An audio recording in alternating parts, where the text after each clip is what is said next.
Hello friend, welcome to Jhilam's kitchen. Jhilam's কিচেনে আপনাদের সকলকে স্বাগত। আজকে আমি আপনাদের সাথে শেয়ার করতে চলেছি 10 মিনিটে কিভাবে পাকা আম দিয়ে বানানো যায় একটা ডিলিশিয়াস ডেজার্ট রেসিপি। এই রেসিপি আগে আপনারা কখনো খাননি। গরমকালে ঠান্ডা ঠান্ডা এই রেসিপি খেতে কিন্তু দারুণ লাগে। আপনাদের যদি আমার এই রেসিপিটা পছন্দ হয়ে থাকে তাহলে লাইক, শেয়ার, কমেন্ট করবেন। আর আমার চ্যানেলের নিত্য নতুন রেসিপির আপডেট পেতে গেলে আমার চ্যানেলটিকে অবশ্যই সাবস্ক্রাইব করবেন। আমের এই ডেজার্টটা তৈরি করবার জন্য আমি প্রথমে দুটো আম নিয়েছি। আমগুলোর এবার খোসা ছাড়িয়ে নেব। ট্রাই করবেন যেন মিষ্টি পাকা আম হয়। সমস্ত আমের খোসা ছাড়িয়ে আমি প্রথমে আমগুলোকে রেডি করে নিচ্ছি। খোসা ছাড়িয়ে সমস্ত আমগুলো রেডি করে নিয়েছি। এবার একটা মিক্সার নিয়েছি, তার মধ্যে আমি সমস্ত আমগুলোকে দিয়ে দিচ্ছি।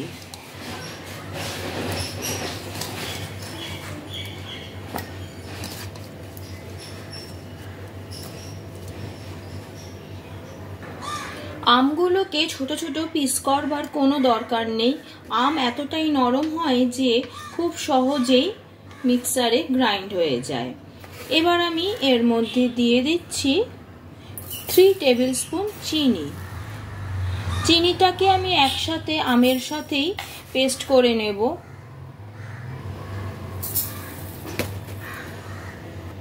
আর দিয়ে দিচ্ছি সামান্য একটু জল। এইবার সবকিছুকে একসাথে করে আমি মিক্সিতে পেস্ট করে নেব। মিক্সচারে গ্রাইন্ড করে তৈরি করে নিলাম সফট ম্যাঙ্গো পাল্প। এটার কনসিস্টেন্সিটাও কিন্তু দেখতে দারুণ লাগছে। চিনিটাও ভালো করে এর সাথে মিশে গেছে। এবার আমি নিয়েছি আমুলের ফ্রেশ ক্রিম। একটা বোল নিয়ে তাতে সমস্ত ফ্রেশ ক্রিমটাই নিয়ে নিতে হবে। আমি এখানে 250 ml এর ফ্রেশ ক্রিম নিয়েছি।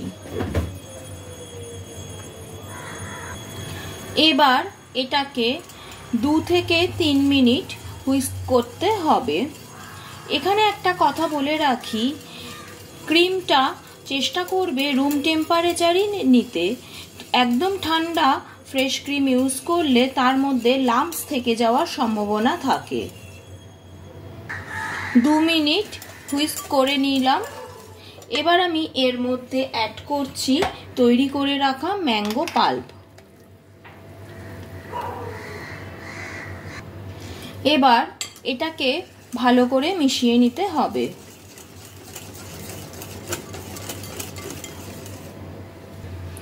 ভালো করে মিক্স করলেই দেখা যাবে টেক্সচারটা দারুণ সুন্দর আর মজাদার আর ক্রিমি তৈরি হয়েছে। এই অবস্থায় এটাকে খাওয়া যেতেই পারে, কিন্তু আমি এটাকে আরো টেস্টি বানানোর জন্য এবার আমি এর মধ্যে কিছু ফ্রুটস অ্যাড করব। প্রথমে আমি এর মধ্যে দিয়ে দিচ্ছি কলা।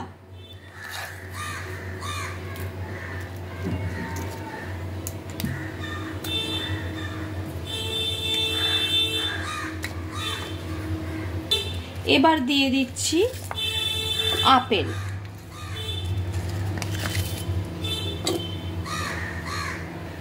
দিয়ে দিচ্ছি আঙ্গুর। আমি এখানে আঙ্গুরগুলোকে হাফ করে কেটে নিয়েছি।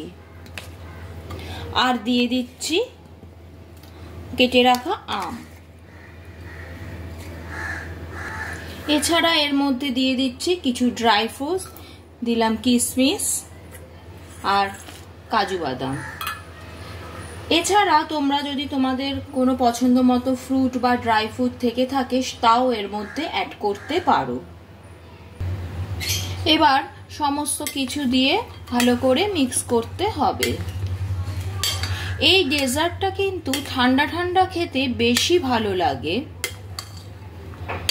বাড়িতে যদি কোনো গেস্ট আসার কথা থাকে, এই ডেজার্টটাকে তোমরা আগে থেকে বানিয়ে ফ্রিজে ঠান্ডা করতে পারো।